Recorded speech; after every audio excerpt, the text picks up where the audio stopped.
This is Michael Cowen, and welcome to Trial Lawyer Nation. You are the leader in the courtroom, and you want the jury to be looking to you for the answers.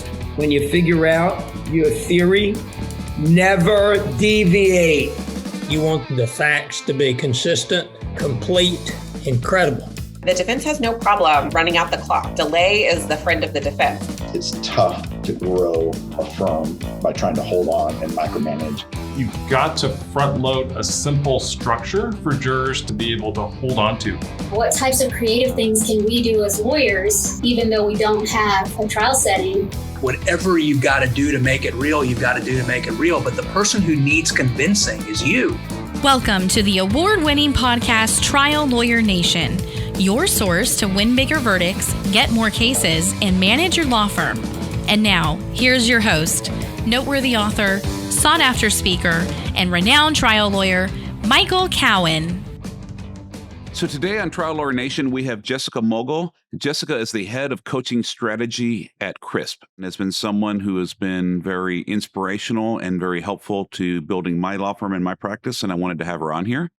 We're going to talk about building a world-class firm culture. Before I do that, though, I want to give a quick shout out to LawPods. LawPods is nice enough to produce and sponsor this podcast for us. They make it so easy. They do all the recording, editing, making the little ads you sometimes see in social media for the podcast. They're super easy to work with. And so if you want to do a podcast for your own practice, I highly recommend LawPods. Now that we've paid the bills, let me ask Jessica, how are you doing today? I am doing fantastic. I'm so excited to be on here. So thank you for having me. Well, thank you for coming on. And we're going to talk about building a world-class firm culture. The team you build is the company you build. And, you know, quite a few people, CRISP has quite a following out there. So quite a few people might know you. I'm actually going to start with a little story, if you don't mind, about why Absolutely. I asked you to be on here. So, I knew who Michael was.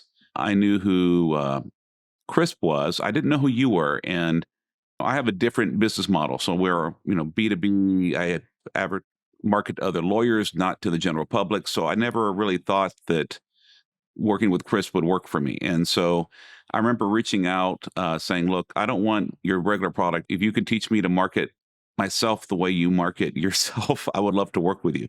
And I found out that CRISP does a lot more than just legal video, and I decided to give you all a chance. And then I was just so impressed from the moment I walked in to your office there, just from the way I was greeted, the gift I got. And I met you and just saw that I thought you were the one that really makes all these things run right. And just the people, the way it was run, I was so inspired to go and bring that back that I told you just right then, like, could you please come on the podcast? I think there's a lot we can learn from you. And so it took a little while just between your schedule and mine, but I'm so glad to have you on here. So how are you doing today?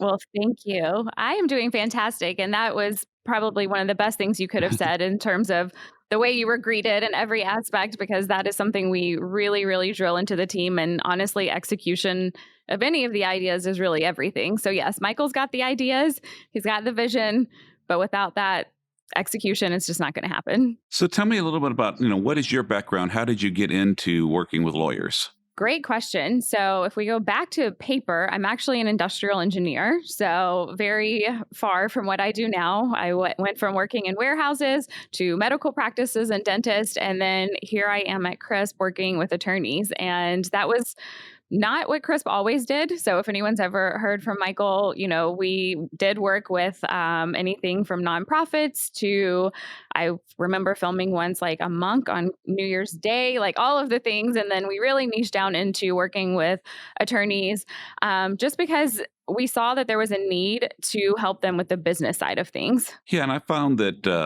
I remember I was having a talk with my leadership team. We were meeting on something yesterday, and I think the one thing I mentioned is always look outside of the legal industry for advice on how to run your business, because most law firms are run so poorly.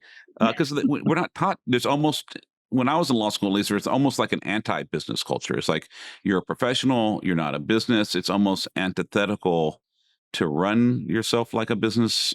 Yes. And which actually ends up really hurting your ability to practice at a high level and give the clients, what they need. So it's always good. I think that background in even warehouses, medical distribution, how do you run a business? How do you work with people? I think is so important.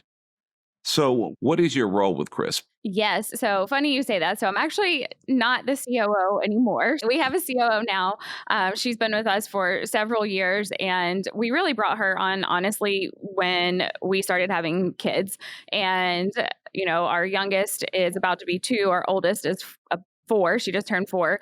And so prior to that, Chris was my first child. So now I really am head of coaching strategy. So I oversee every aspect of our coaching program, whether it's for your team members, if it's for you, if it is the on-site trainings where we go to your office, but making sure just overarching that way that we have a consistent message, that we're adding value. Like, no one ever taught me how to run a business, but I've learned a lot of things a really hard way.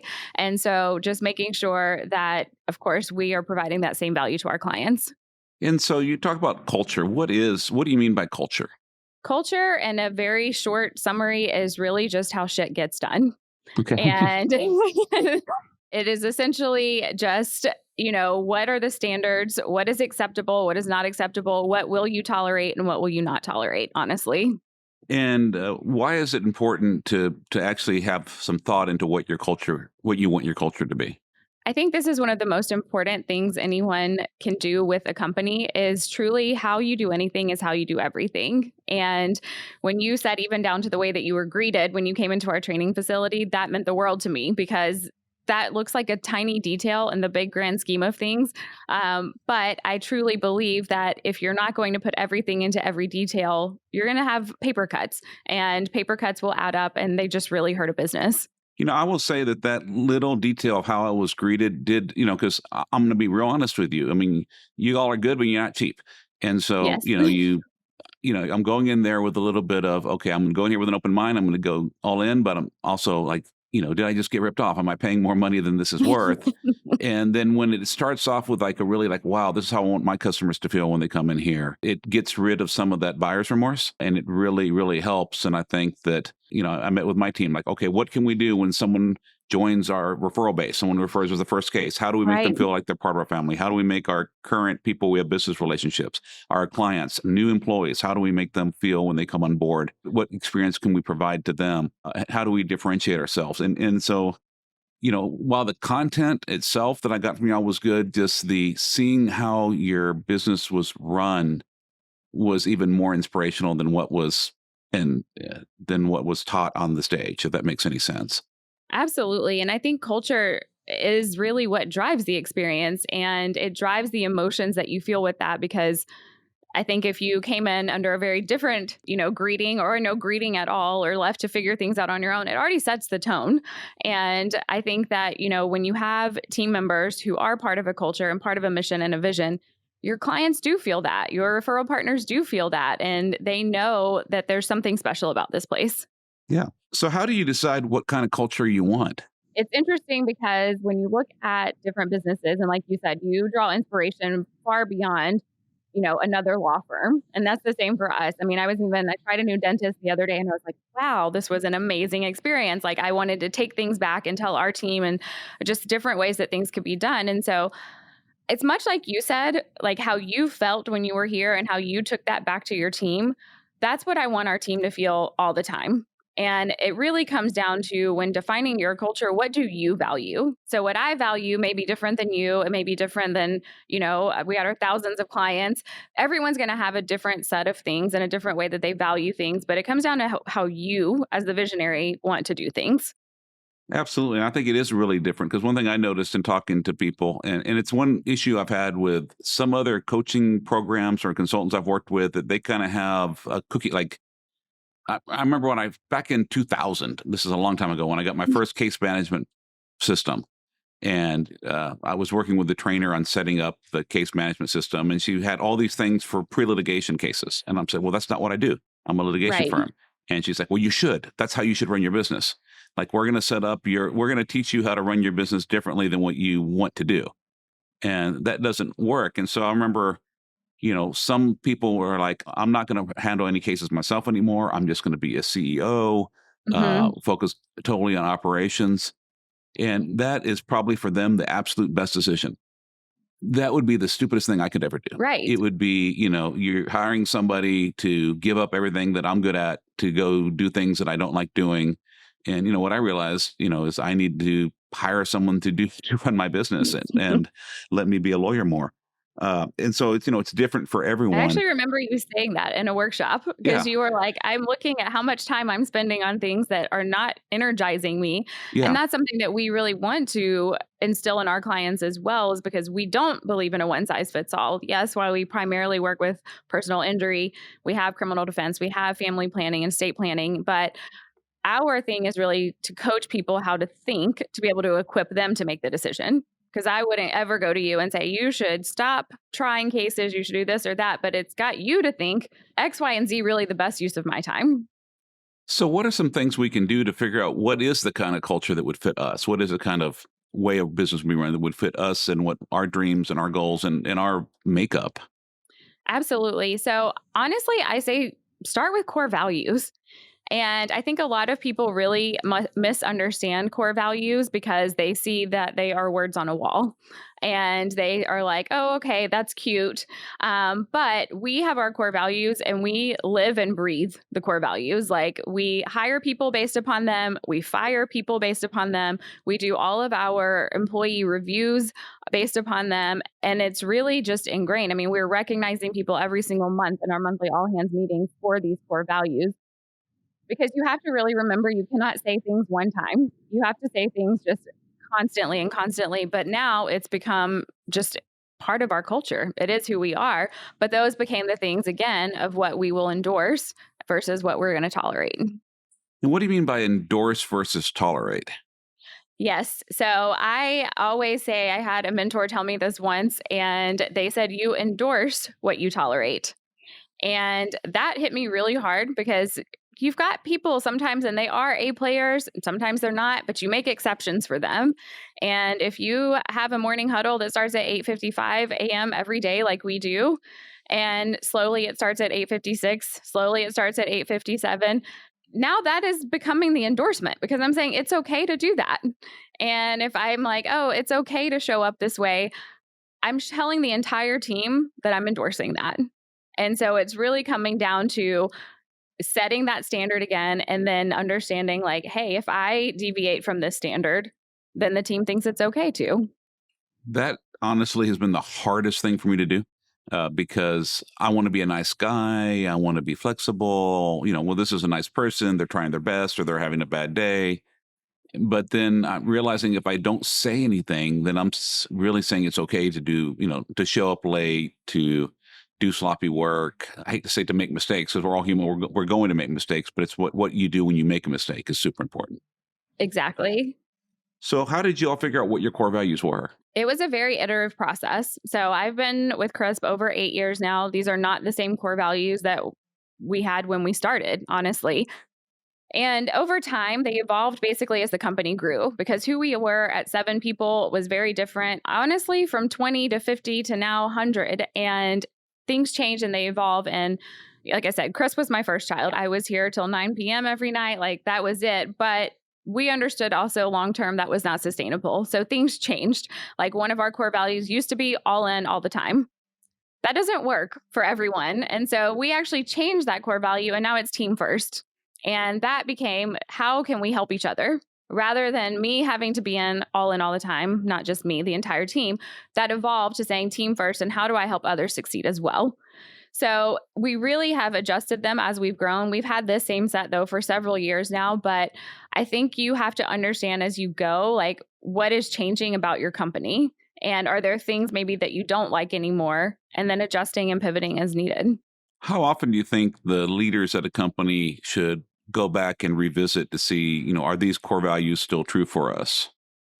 We honestly do every quarter. So that might be a little bit much. I would say at least on an annual basis. But our leadership team sits down every quarter just to make sure, because at the same time, and one thing I was also taught early on working with core values is that if you don't define what that core value means, the team member will define what that means. And so you have to make sure that you're very clear. And, for one of ours being consistency, I want to know that the person who shows up today is the person who shows up tomorrow. And I understand what that means. And so you have to make sure that you make that clear to the team as well. It does guide hard decisions. Sometimes it's hard because you want to give in on something or you want to do something the easier way, but you have to look at what your core values are. I'll give you an example. One of our core values are that we constantly seek to learn and improve. And one of our strategies for success is we're going to develop a sport elite team. And so, we have lawyer training every Friday at 3, which is a pain in the butt after a year or two of having to come up with the training every Friday. For non-lawyers, we have a lunch and learn every Friday. And the people on the lunch and learn committee were like, look, we've been doing this for years. Every Friday is too much. We're running out of ideas. Can we do it twice a month and not every week? And there was, some support in my leadership team for like, look, give these people a break. And then I had to look, okay, well, what is that telling people what our core values are? If we say, we want to constantly seek to learn and improve, but we're going to cut training in half because it's too much work to come up with ideas. I said, is everything at this firm going perfectly? No. Do we have room to improve? Yes. Well, then, we need to tell the people if you need to, sub out and you're burned out and get someone else to take your place on that team, that's fine. But we can't cut back on training if that's our core value. And if we are going to cut back in training, then we have to come back and be honest saying that, well, we're not going to constantly seek to learn and improve. We're going to tolerate things not being as good as they can be. I mean, who are we? We've got to tell the truth here. We can't say that this is our core value, but not live it. And it's exactly. That's a great example. It's so true. It is tough. And I think sometimes even like you were saying, like you want to have empathy when it's like the endorse what you tolerate and all of those things. And I'm not saying like to never have the empathy, but you've got to more times than not adhere to it, Which means I spend a lot of Thursday nights doing PowerPoints from my Friday trainings. But if I want to have the law firm that does things well, so I don't have to get involved in every little detail, then I have to have really good people. Exactly. And that doesn't mean I do every training myself, but it means when it's my week, if just because I'm too busy, if it's Friday at 11 p.m. and I've committed to train tomorrow at 3, then I got to stay up late and get that done, even though that's not something I want to do. Yes, exactly. And I will say with that, one thing I really stand by all the time is investing in the right people. And there are times where you will outgrow someone. They might outgrow you. It's more often that the company is outgrowing them. But I really firmly stand by that just because the more you invest in your people, especially them being the right people, the more you're going to get out of them in return. And what do you mean by investing in your people? Could be a myriad of things. So much like you, even when you talked about lunch and learns and things like that with training. So we have in our office CCEs. So while you guys have CLEs, we have continuing crisp education. And that adheres actually to one of our core values, which is better than yesterday.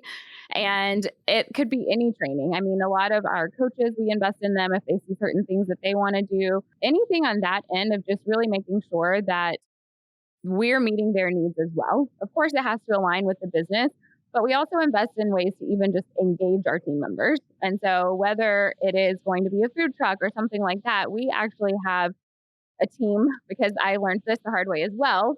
When we were smaller and it was like, hey, I want to run a volunteer effort or I want to plan a team outing or do something, it was constantly me just like pulling teeth. And it was like, I'm trying to do something for you. And then it becomes like, oh, it's Jessica. She has another thing she wants to do. So we actually developed a culture committee. And I am not a part of it. Michael is not a part of it. We approve budgets. We approve at the end of the day. But this team meets several times a month, and they actually plan things out for the team. So it is really their responsibility if we want to do a potluck or one of our cinematographers, actually, he just released like a personal type, indie type film. So we're going to do a screening at the office to support him as well. But they are in charge of this. And that way it's not another thing coming from Michael and Jessica. And so really just investing in the team, really from a 360 view, not just at home, but personally as well. You talk about, investing in the right people. It is so hard to find the right people. What do you do to get good employees? Oh, man, this one, how much time do we have? So all the time you need if you can help me get good employees. Yes. So finding the right people is the hardest thing. I will say people are at the root of any problem. They are also at the root of any solution. And we have a very, very discerning hiring process for that reason. And I will say it's actually quite difficult to get a job at Crisp, and we do that intentionally. But we essentially built our process to where people will weed themselves out. And I'm a very data-driven person, so I track every single thing here. But we developed this process that's kind of like, choose your own adventure type thing. So they've got to make sure, when you see the posting, it says to call a number, and then they call the number, and then they need to send an email. And we make it difficult because we want to make sure that the person who is going through this journey, that they want to work at Crisp. It's not that they want any job, but if they're going to invest that much time on the front end, then we know they are somewhat invested in this. And of course, we continue through pretty stringent vetting process, but people will always be the hardest part of it. But I think even when you go back a step to attracting great talent, you have to ask yourself, or whoever's recruiting, why would someone talented want to work here?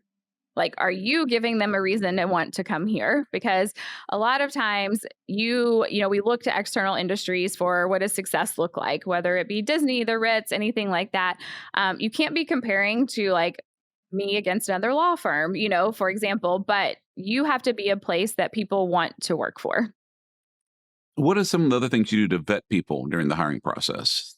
Yes. So we have 3 assessments that I live and breathe by, and I have gotten probably as much negative feedback on this as I have positive feedback, but it works for us. I think people can be really great interviewers, and that's great.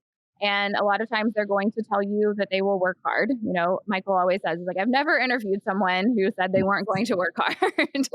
So looking at it from there, but then also knowing, I think a lot of times, like, people don't know what they don't know about themselves. And so even prior to this, we were talking about your Colby versus my Colby, and you were like, it's not in my blood to go and stay on a script or do anything like that. And I knew that about you already coming in just based upon your Colby. But we want people to be properly aligned. So we want to make sure that it's a good fit for them both ways, for Crisp and for them.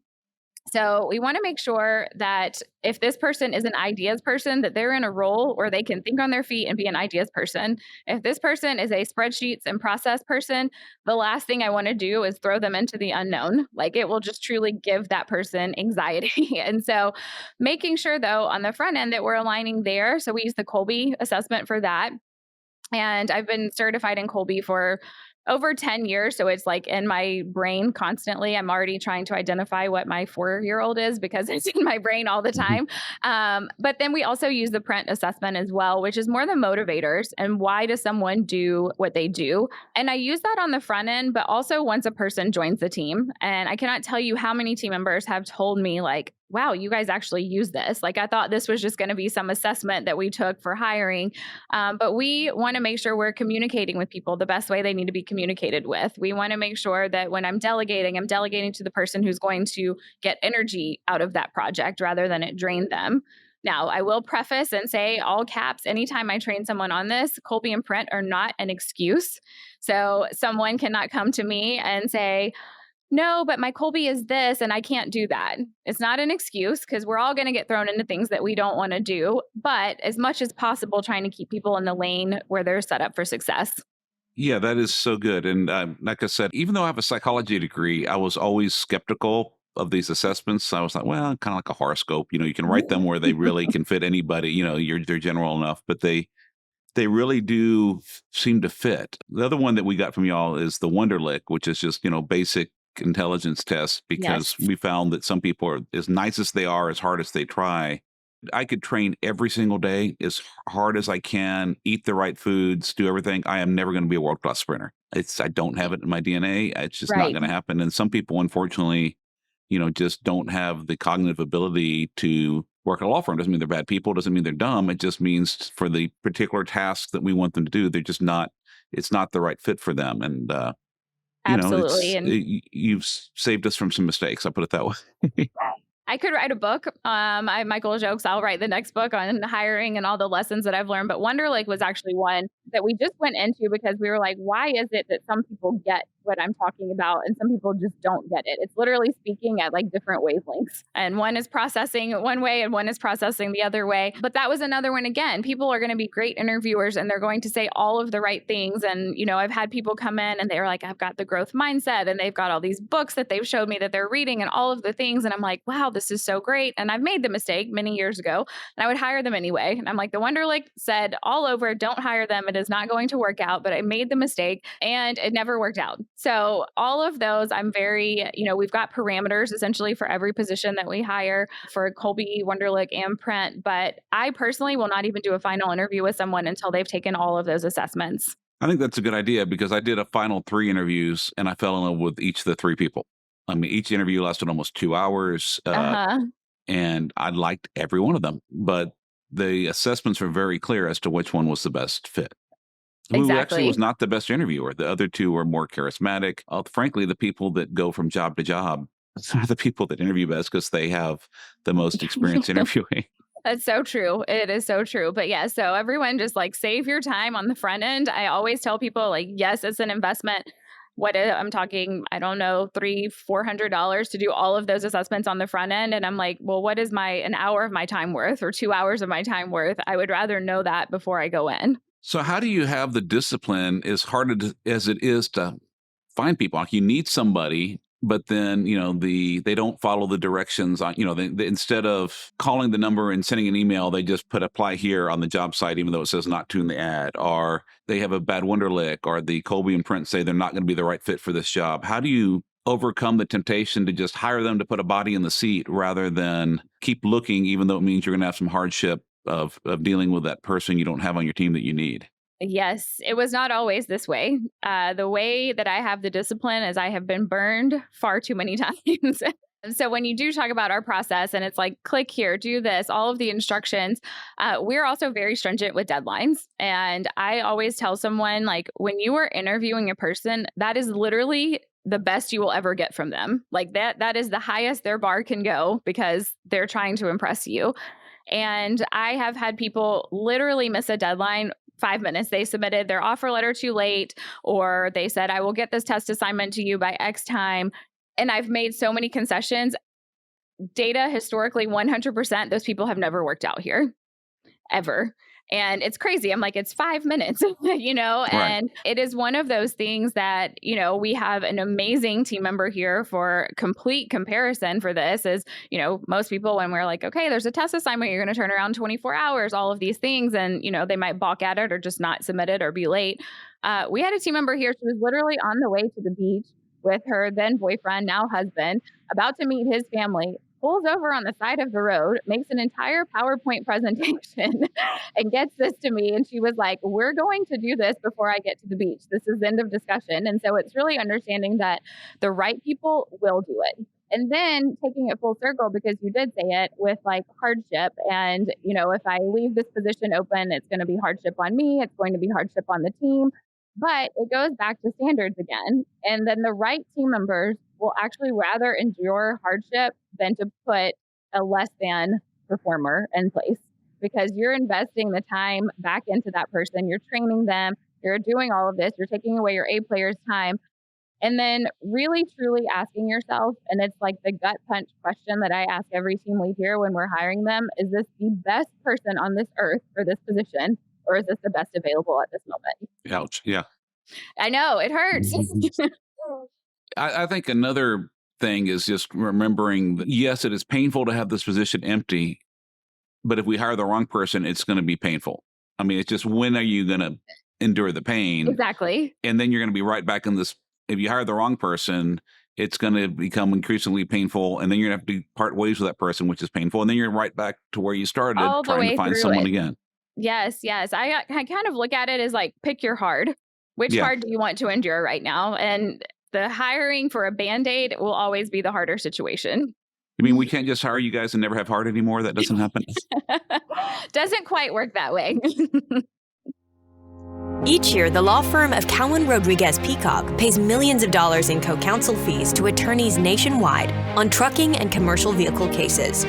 If you have an injury case involving death or catastrophic injuries and would like to partner with our firm, please contact us by calling 210-941-1301 to discuss the case in detail and see where we can add value in a partnership. And now, back to the show. So you said that you're really data driven. What are some ways that law firms can, use data to help build their culture and have, more high performing firms? Absolutely. So this is really something that I think enforces standard and enforces culture, but really setting up KPIs. So key performance indicators for anyone who doesn't know what that is, but it goes back to setting a standard, and it goes back to recognizing people when they go above and beyond. And so I was actually talking to a client last week, and he was just like, everything changed. I mean, when they set up KPIs, it was like, we're measuring how fast the cases are moving along. We're measuring how many Google reviews we're getting. All of the things that before maybe haphazardly happened. And there was probably no ownership. And it was like, oh, great, we got a Google review. Like, no one's in charge of it. No one's accountable for it. And so it really, your high performers will love this. Like, we have a daily dash that goes out every single morning. Every single person on the team is on there, and you're either red or you're green. And I will tell you, the A players do not like being red. I will also tie that back to because you've said it a couple of times, like, you interview people and you really like them. And it's one of those things too, when I'm like, oh, I have empathy for this person. But KPIs and data will always make things less subjective. Now your performance is objective, and either you hit the target or you did not hit the target. How do you decide what your key performance indicators should be for any particular law firm? This is a loaded question.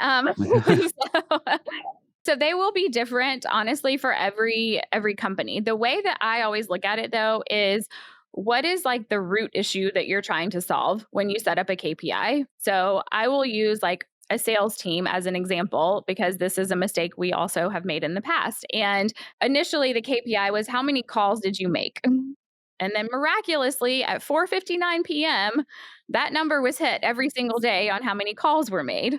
And then we were like, the calls made actually doesn't matter. So then we adjusted and we said, okay, how many appointments did this person schedule? That was still an improvement, because we're like, okay, great, they scheduled these appointments. But then we went back to the data and no one actually showed up to the appointments. So again, things can be, they can, and I never look at it in a malicious place. While I am a very data-driven person and I'm very objective, I never assume someone is out to like hurt me or the business. It's just human nature. And then we really got to the root issue, and we were like, okay, we wanted them to make the calls. We wanted them to set appointments. We actually really want someone to show up to the appointment, and that's what we're going to measure. So it took us a few iterations to get there, but it's really trying to say, like, what is the root issue or the root behavior of this? So if maybe your problem or someone's problem is like, my cases are not moving fast enough, have you ever actually measured how fast they are?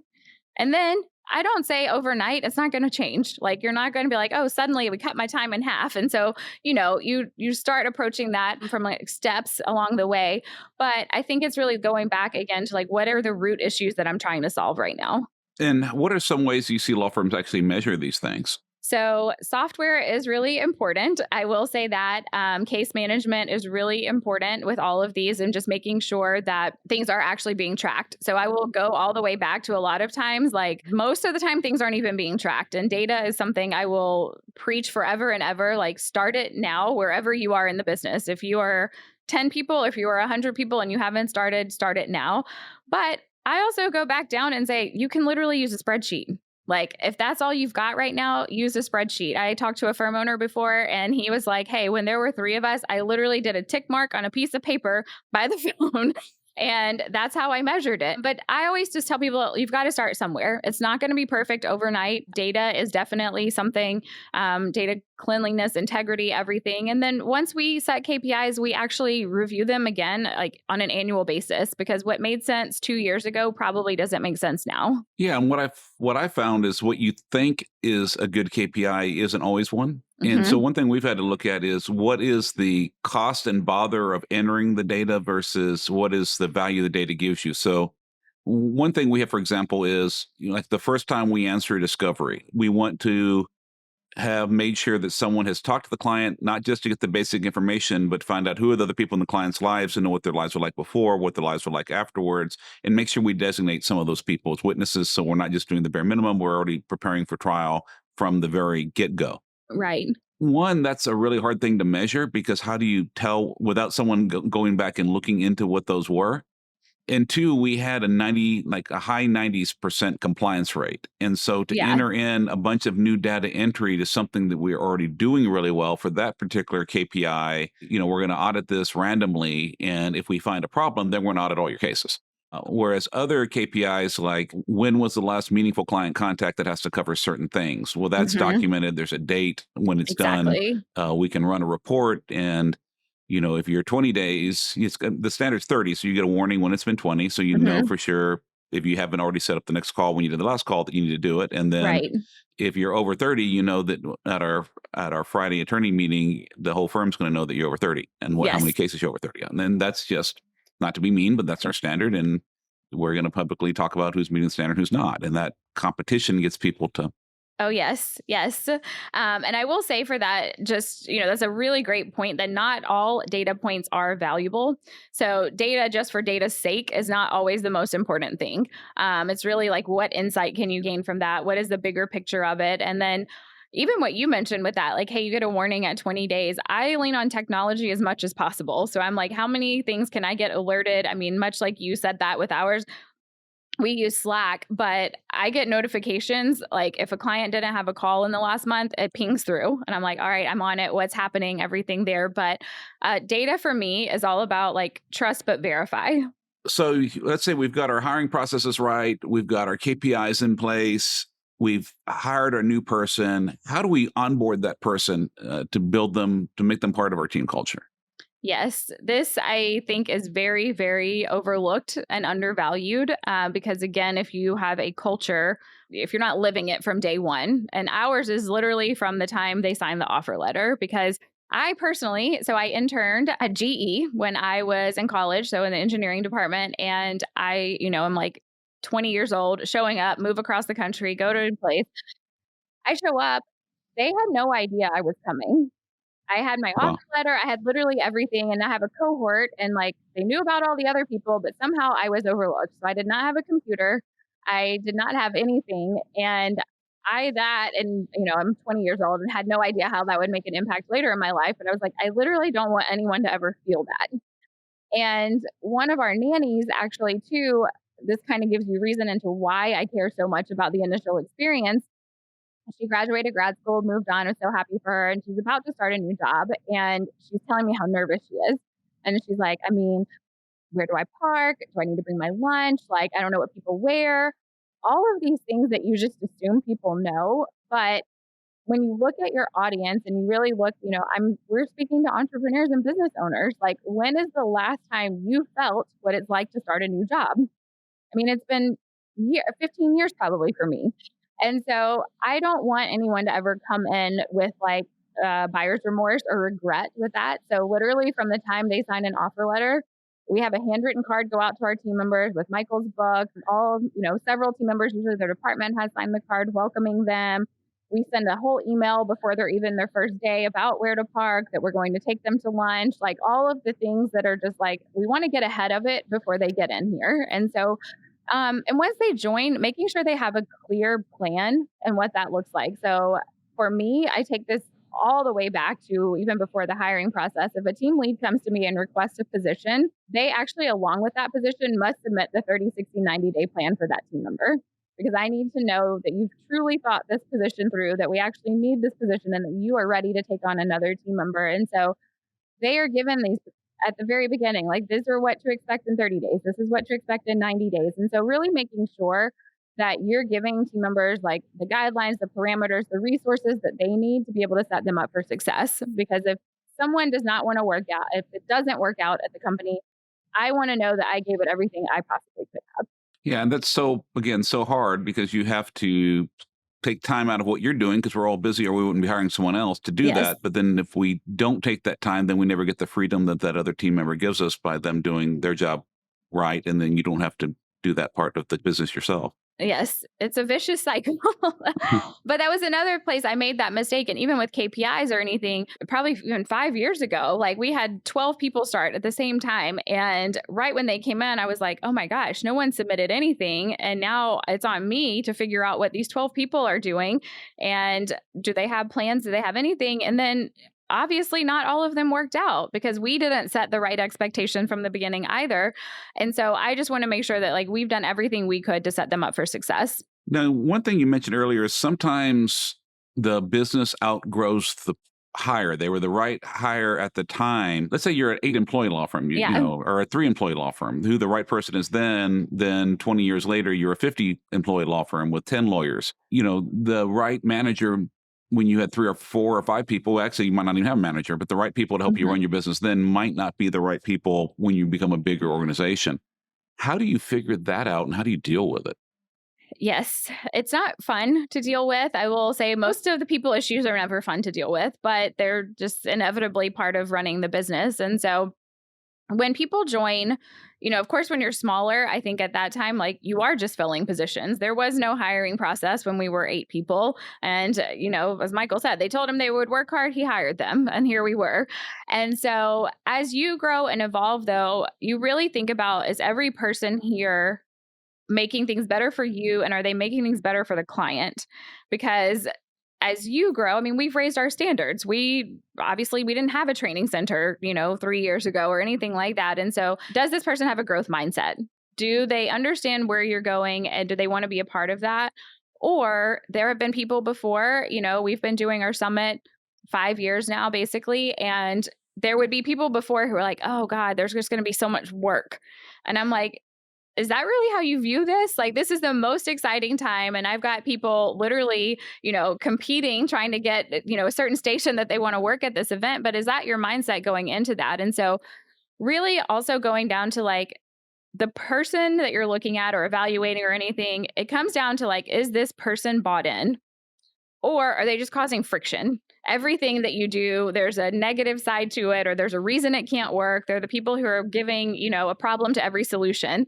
And the way that we really look at it is we want volunteers. We don't want hostages. And so like you're on this journey with us because you want to truly be here and be part of this, not because we're dragging you, because the dead weight, it slows us all down. So what do you do then when that person looks like, you start to suspect this person, we've outgrown this person? Yeah, a lot of times it really is just a truthful conversation. And that is one thing that I say with leaders anywhere, and probably one of the most difficult traits to get, but the most important is the ability to have a candid conversation. And just calling it and really saying like, is this truly where you want to be? Like, are you happy? And I don't look at work. Work should never be the place or the thing that makes someone happy. But like, are you fulfilled here? Is this what you want to be doing? And just having that honest conversation, because I will say another thing with that, some people just don't know how to quit. Like they don't actually know how to leave the job. And so it's all about for us, like, hey, let's cut the cancer and cut it fast, because that person will also infect everyone else. Your A players do not want to be around a low performer. And then they're going back and I'm tolerating this and I'm setting that standard for everyone. So really doing that. But, our motto is to hire slow and fire fast. I often say, like, if you think you need to fire this person, you probably have already needed to fire them. Another term I learned at CRISP was radical candor. Oh, yes. What do you mean by that? So radical candor for us is, in summary, it's like having the difficult conversation and saying what needs to be said. And it's not because you want to hurt somebody. I think it's also coming at it with a level of empathy as well. And I'm having this conversation truly because I do want to help you and I want what's best for you and what's best for the business.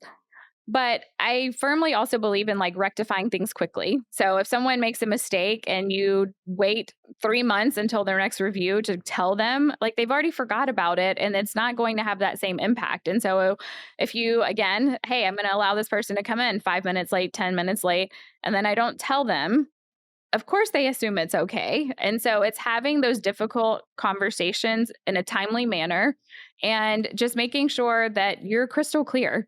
A lot of conversations, Michael's really great at this. He will actually say, repeat back to me what you just heard, because what you said and what they heard sometimes are different things as well. I've learned that. Yes. Yes. And we told our marketing director we were giving away a door prize, prize for the winner at a seminar we were putting on. So we had an ethics Jeopardy. Mm-hmm. And I said, well, don't get, I'd read a book called Giftology. It says like, well, don't give some people what they already have as a gift. So people like a lot of seminars, they'll give like an iWatch, an iPhone. Well, most people that are lawyers, if they want an iWatch, they have an iWatch. Exactly. So I said that, and the interpretation that was taken was don't buy any Apple products. So they bought a Dell laptop to give away. Right. Well, and it was well intentioned, and it was really on me with a new employee that I needed to be more clear and I needed to make sure they understood me. But I was busy and I just gave it, and so I'm like, okay, well, that's what we bought. I mean, it was a minor issue as far as no one complained, no one said, well, you had great content, you look like an incredible speaker, but the laptop I got wasn't really the gift I wanted. We didn't lose anything over it. Of course. But at the same time, it taught me the lesson of, well, I need to communicate more clearly. I need to make sure that I'm understood and not just assume people get me. Yes. And I think that's another big thing on just communication as a whole, and really making sure that whenever you are speaking to someone, of giving them the context. Because that is something I think as leaders, a lot of times, like you're just moving and you just want to get the point across and keep going. And I always describe like any new person, they're jumping on a moving train. They do not have all the institutional knowledge to what led you to that moment and that decision. And even looking, I know your print has a 3 print in there, which is to succeed and achieve. And those prints tend to move pretty quickly, along with your quick start probably. And so it's like, I just want to get it done. So I'm going to spit it out and just keep moving. But then this person, again, it could be just so misinterpreted. So I think that's one of the most important things of coaching a leadership team on as well, is just making sure you're communicating with context. Absolutely. And how do you develop the courage to have radical candor, to have these conversations early before things spiral out of control or they get forgotten? Yes. So that is one that also did not come easily. And I made a lot of mistakes. And I have, I could have handled a lot of situations better, because it's not in most people's nature to just go head on with the conversation. Most people actually avoid confrontation. And so for us, we've got weekly leadership meetings. And so it definitely comes up as we evaluate, and whether it's new team members, anything like that. But just understanding that when you're having this conversation, it's coming from a good place. And I'm not doing this to be mean. I am not doing this to hurt the person. I'm actually doing this to help the person. And really reframing my mind that way has helped me so much. But this is another example even of how we tie print and the print assessment all the way back in, is like, how do people like to communicate and be communicated with? So there are some prints, for example, I joke, I'm like, you can come in gangbuster style, and they are just like, here's the point, I'm straight to it, this is this, and great. Those people are just fine that way, receiving it, giving it information that way. But it doesn't work that way for everyone. So we do a lot of coaching with our leaders as well, just to understand like, okay, how could we have handled the situation differently? Or do we need to role play with the leadership team first to make sure that you're equipped to have this conversation? But another thing, reminding yourself, because people really want to avoid this, like truly asking yourself, what is the literal worst thing that could happen out of this conversation? It will not be earth-shattering. It will not. My fear is that I would come across as a jerk or overbearing, or and I've worked with people that were not the kindest, right? And they were very candid, but that wasn't necessarily done in a nice way. And right. And I didn't want to be that person. And two things. One, I tell myself it's got to come from love. And so I think of my kids. If my kids are doing something bad, I'm going to tell them because I love them and I want them to be a better people. Exactly. I'm not going to just go on and let them, I see like you have a kid who's developing, you see him making fun of another kid. You need, hey, that's not cool. You don't do that. You're hurting his feelings. You think you're just being funny, but that kid's not taking it that way. Right. If you don't tell your child that, then they're going to keep doing it. And so if you love your kid, you don't want your kid to become a jerk. You say that. So I've had to say, well, if I care about my coworkers, my employees, I need to give them the same love of being honest with them.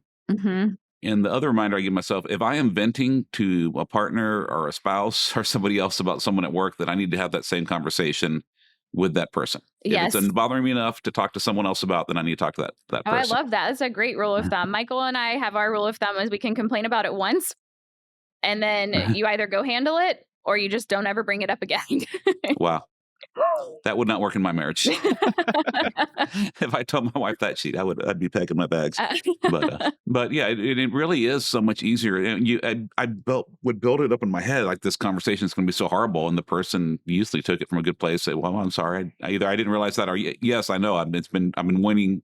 Like I've been worried you're going to fire me over this. I'm glad we can talk about it. Yes, exactly. And I always tie it back to like behavior is not malicious, and I remind myself of that. And like unless you tell them, they may not even realize that something is wrong, until you do tell them. So a lot of times they actually appreciate it because they do want to be better. Yeah, and I've seen, and it's one of the most joyous thing when you see the person that was struggling, the C player, like turn it around and become that A player, and then you see their energy is building and their confidence and their self-esteem. It's contagious. It's the bad performer being tolerated is like a cancer, and that spreads. Yes, but the people that are developing, that's contagious as well, and it's just incredible.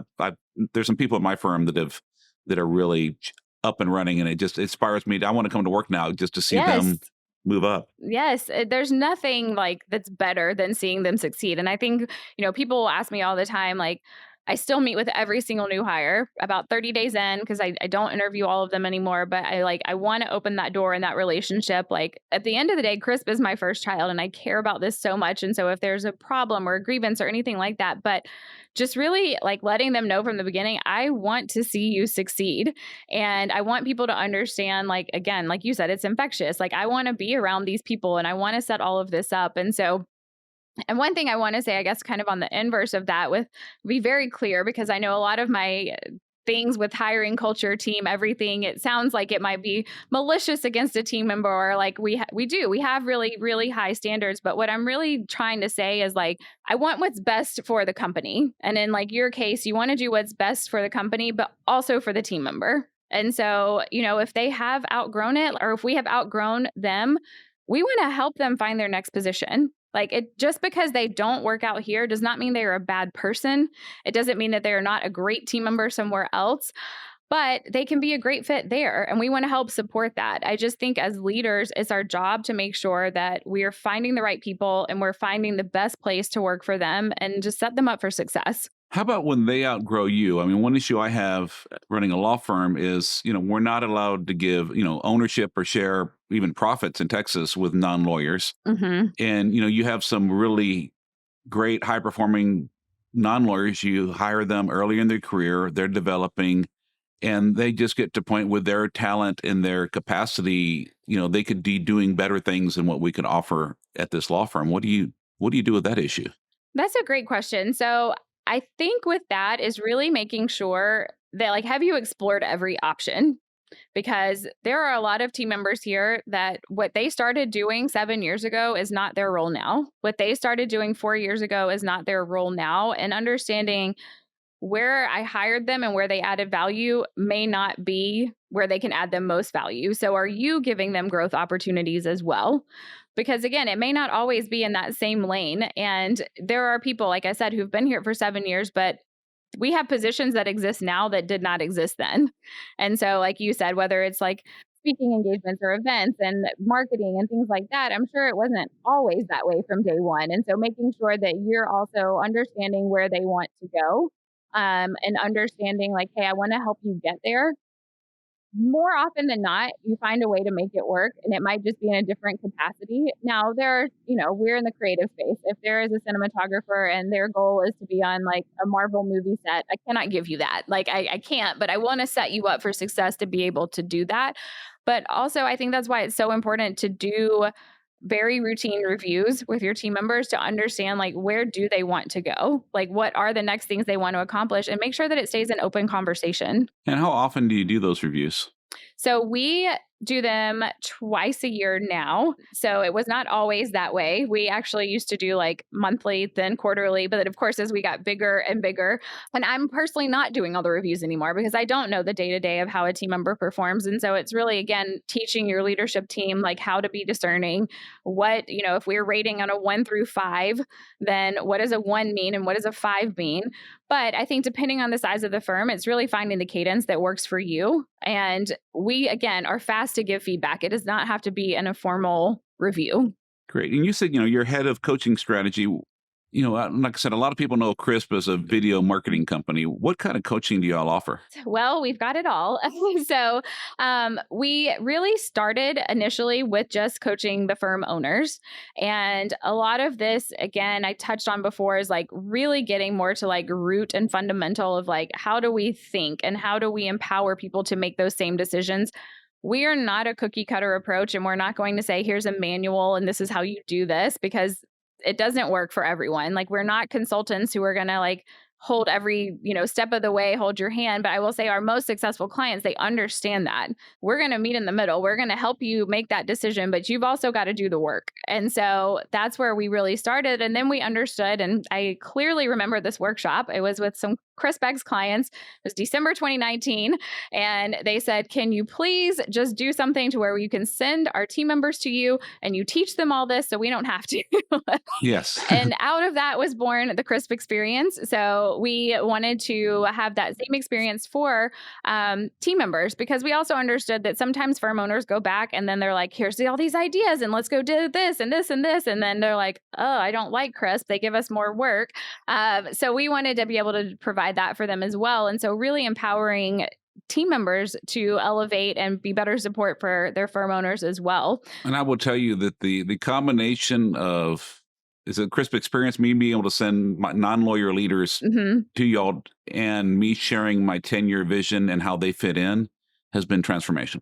The resistance is fading. Yes. The buy-in, the new ideas not all having to come from me. It's so awesome when I have someone come in and she has great ideas or he has great ideas, and I never even thought of them myself, because they care and they're passionate and that they not only see the vision, but they also see their place in it. And it, on one hand, it's energizing for me. It makes me happy, but it really takes the stress off of me, because I don't have to think of everything. I'm not responsible for being the sole driver of the firm. Yes, exactly. And I will even take that like 360 back to earlier when you're like, how do you invest in your team members? That's a prime example of investing in your team members. Like, and then they make your life easier at the end of the day as well. So if somebody wants to get a hold of you or get a hold of Crisp, what's the best way to find you out there?